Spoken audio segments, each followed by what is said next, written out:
To whom it may concern. Here's an unbelievably true story about your ThinkPad that I thought you'd like to hear.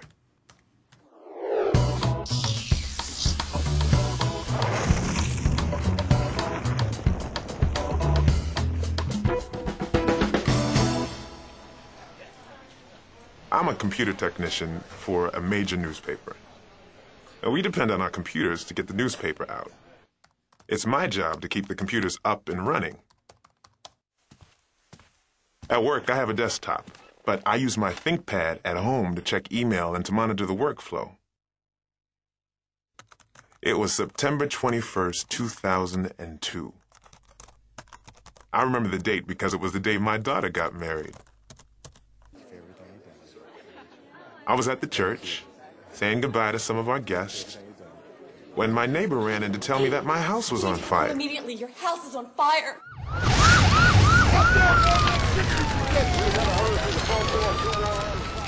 By the time I got there, everything was pretty far gone. And what wasn't gone was wet.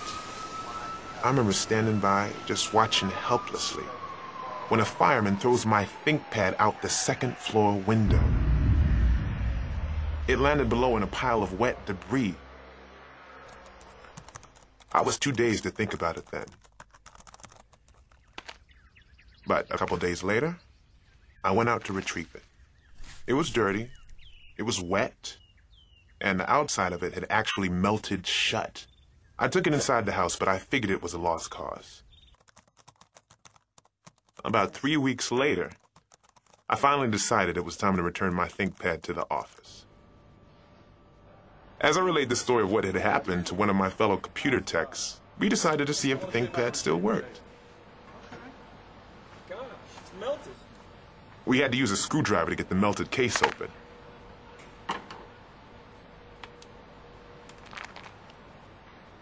Then we plugged in the power supply and I hit the power button. I couldn't believe it. The screen fired right up. It was a bit warped, but it worked.